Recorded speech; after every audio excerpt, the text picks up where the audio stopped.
ঠিকানায় পৌঁছে দিতে ওই আল্লাহর সময় দরকার হবে না। কে যেন আজহার নাকি মাঝহার একজন আছে, আগে ওরা খাইছে এখন এরা খেতে চায় না, কি বলছেন? নামকে বিকৃত করা থেকে বিরত থাকুন। বিএনপি নাকি চাঁদাবাজি করে, বিএনপি নাকি দখলবাজি করে, বিএনপি নাকি চেতেন কেন? আমি এই জন্য চেতবো, চোরের মনে পুলিশ পুলিশ। ইসলামপন্থী আলেমগণ যখন চাঁদাবাজের বিরুদ্ধে কথা বলে, একদল খাইছে আর একদল রেডি হয়ে গেছে, তখন ওই কপাল পরা জামাওয়ালার মতো লোকেরা চটকানো দিতে চান। মনে রাখবেন, খলিফার কাজ ভেঙে ছুড়ে তছনছ করে নতুন একটা বাংলাদেশ বিনির্মাণ আমরা করবই। আলেমদের বিরুদ্ধে লেগে একদল হেলিকপ্টারে উঠেছে, আলেমদের বিরুদ্ধে লাগলে আর একদল হেলিকপ্টারে উঠতে পারবেন না। আল্লাহ তাআলা আলেমদেরও দেখেন, জালিমদেরও দেখেন। আল্লাহ তাআলা আলিমদের সাহায্য করেন আর জালিমদেরকে শায়েস্তা করেন। সুতরাং আলেমদের বিরুদ্ধে অবস্থান নিয়ে কেউ জালিমের কাতারে যাওয়ার চেষ্টা করবেন না, পরিণতি কারো ভালো হবে না। সে যদি শফিকুল ইসলাম মাসুদ হয়, শফিকুল ইসলাম মাসুদের পরিণতি তার চেয়ে ভয়াবহ। কারণ আলিমেরা কথা বলে জনগণের কল্যাণের জন্য, ইসলামের জন্য। আলিমদের সম্মান করতে শিখুন, নামকে বিকৃত করা থেকে বিরত থাকুন। ফ্যাসিস্টদের এক টাকলা মুরাদ মনে করিয়ে দিচ্ছি, শুধু এই মাওলানা ডক্টর আজহারি হাফিজাহুল্লাহ বলেছিল, ওই যে কি একটা বলে, ঠিক না ঠিক, এই কথা বলার দুই একদিনের মাথায় ওর মন্ত্রিত্ব চলে গিয়ে অপমান লাঞ্ছনার কাজ করে আল্লাহকে দাঁড় করিয়েছিলেন। আজ যারা আজহারিকে আজহারি কিংবা ফাজারি বলেন, আপনাদেরকে লাঞ্ছনা এবং অপমানের শেষ ঠিকানায় পৌঁছে দিতে ওই আল্লাহর সময় দরকার হবে না। কি বলেন? আমরা জানি না আপনারা এগুলো বুঝে না নাকি না বুঝে, নাকি শয়তানের পাল্লায় পড়ে বলেন।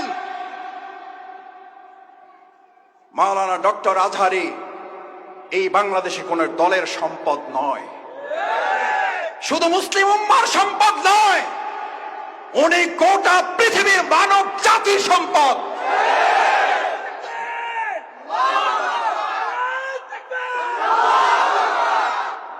ওনাকে আপনারা বলেন একটা দলে যোগ দিয়ে দেন, আরে ভাই উনি তো একটা দলে আছে, বুঝেন না কেন? উনি তো একটা দলের কথাই বলেছে, সেই দলের নাম হচ্ছে ইসলাম। ইসলামের কথা বললে যদি কারো গায়ে আগুন জ্বলে, তাহলে বুঝতে হবে ওটা মুসলিম নামের কলঙ্ক, ইসলামের দুশমন। ইসলামের শত্রুরা হুঁশিয়ার সাবধান। আমরা বললাম সাদাবাজার রেডি হয়ে আছে। আরে ভাই, রেডি হয়ে আছে বলার মধ্যে দিয়ে যদি আমি ভয় পেয়ে যাই, তাহলে তো আমি দুইটা অন্যায় করেছি। নিজ দায়িত্বে এটা আমি এবার ঘাড়ে চেপে নিয়েছি। চোরের মনে দুই উজু করা লোক সকালবেলা, একজন তাহাজ্জুদের জন্য আর একজন চুরি করার জন্য নাক মুখ ধোয় না। তাহাজ্জুদওয়ালা মনে করতেছে এই দেশে তো আরো চোর আছে, এটা মনে করে। তাহাজ্জুদওয়ালা মনে করে আমার মতো তাহাজ্জুদ পড়ার লোক তো এই সমাজে আরো। চোরওয়ালা মনে করে চোর আগে তো একা করতাম, এখন থেকে আমার দলে লোক আরো।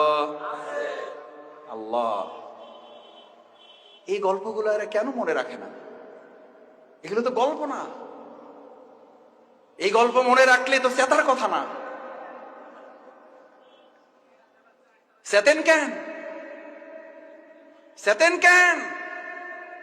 আমি এই জন্য চেতবো, চোরের মনে পুলিশ পুলিশ। সে যেই হোক, শফিকুল ইসলাম মাসুদ যদি মনে করে আমার মধ্যে চোরামির অভ্যাস আছে, তাহলে পুলিশ দেখলে তো ভয় একটু। হাত কাটার আওয়াজ যদি করার পর ভালো মানুষেরা ভয় পাবে না চোরেরা ভয় পাবে? তাহলে হাত কাটার ওয়াজকে ভয় পান কেন? সুদের বিরুদ্ধে ওয়াজ করলে মসজিদের সভাপতি খেইবা যান কেন? আবুল হেকাম কিসের বাপ? বুদ্ধির বাপ ছিল, শুধু কি ছিল না?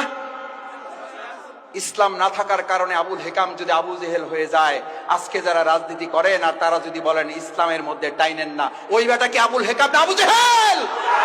ওই বেটার নাম কি? ওই বেটার নাম কি? ও আব্দুর রহিম হইল ওর নাম, ওই বেটার নাম আব্দুর রহিম হইলো, ওই বেটার নাম কি? ওই বেটার নাম দুদু মিয়া হইলো, ওই বেটার নাম কি? কথায় রাগ করেন না, বুঝে শুনে কথা বললেন। আবু জেহেলের লাইন ধরেন না কেউ, আমাদেরকে ভয় দেখাবেন না, কারণ আমরা ভয় করি কাকে? কাকে? আল্লাহকে যারা ভয় করে, গোটা দুনিয়ার অপশক্তিরা ভয় করে তাকে। এই জন্য আমরা বিগত 15 বছরে 3 জন নামলে প্রশাসনের প্যান্ট খুলে পড়ে যেত। জিজ্ঞেস করতো কারা নামছে, কয় হুজুররা, কয় কোনো অসুবিধা নাই, কয় ব্যানার দেখেন, ব্যানারে কি লেখা আছে, কয় ব্যানারে লেখা আছে জামাত ইসলামী, কয় এবার সাবধান থাকো। বলছে না বলে নাই? আলহামদুলিল্লাহ 3 জনে এই যাত্রাবাড়ি রাস্তা কাঁপানো হয়েছে না হয় নাই? আপনারা গুলির মুখে থেকেও এগুলো প্রতিবাদ করেছেন না করেন নাই? ইনশাআল্লাহ আমরা ভবিষ্যতেও এই অন্যায়ের প্রতিবাদ। আসুন, ইল্লাল্লাযীনা আমানু, ইমানদাররাই শুধু এই ক্ষতি থেকে বাঁচতে চায়। আমরা ক্ষতি থেকে বাঁচতে চাই, তাহলে ঈমান লাগবে, আল্লাহর আইন লাগবে, আল্লাহর বিধান লাগবে। শুধু মসজিদে না, সব জায়গায় লাগবে। ইসলামী সমাজ কল্যাণ যদি আল্লাহর এই বিধান দিয়ে সমাজ এবং রাষ্ট্র পরিচালনা করতে চায়, আগামী দিনে আল্লাহ রাসূল সাল্লাল্লাহু আলাইহি সাল্লাম বুলেটের যুদ্ধ করেছেন, আমরা আগামী দিনে ব্যালটের যুদ্ধের মাধ্যমে রাসূল সাল্লাল্লাহু আলাইহি সাল্লামের সেই বুলেটের যুদ্ধে অংশগ্রহণ করার আহ্বান জানাবো আমরা সবাইকে।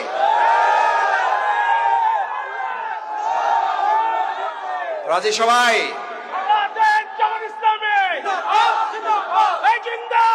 সম্মানিত ভাই এবং বন্ধুগণ, আসুন আল্লাহ সুবহানাহু ওয়া তাআলার কাছে দোয়া করি, আল্লাহ মেহেরবানি করে আমাদের এই ব্যালটের যুদ্ধে আপনি আমাদেরকে বিজয় দান করেন। রাসূল সাল্লাল্লাহু আলাইহি সাল্লামের সেই বাণী আমাদেরকে ধারণ করান।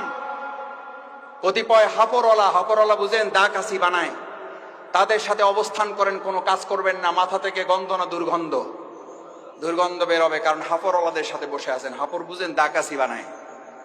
রাসূল সাল্লাল্লাহু আলাইহি সাল্লাম বললেন, তোমার আতর কেনার সামর্থ্য নাই, পকেটে টাকা নাই, আতরের দোকানে সকাল থেকে সন্ধ্যা পর্যন্ত বসে থাকো। গন্ধ না দুর্গন্ধ? কি দুর্গন্ধ না সুগন্ধ? আজ এখানে যারা আছেন, ব্যালটের যুদ্ধের মাধ্যমে আগামী দিনে হাপরের পক্ষ নিবেন নাকি আতরওয়ালাদের পক্ষ নিবেন? আতরওয়ালাদের পক্ষ নিবেন যারা, দেখি হাতগুলো। আল্লাহ আমাদের আতরওয়ালাদের সাথে কবুল করেন। আস্তাগফিরুল্লাহ রাব্বি মিন কুল্লি জামবি ওয়া আতুবু ইলাইহি। সুবহানাকাল্লাহুম্মা ওয়া বিহামদিকা আশহাদু আল্লা ইলাহা ইল্লা আনতা আস্তাগফিরুকা ওয়া আতুবু ইলাইক।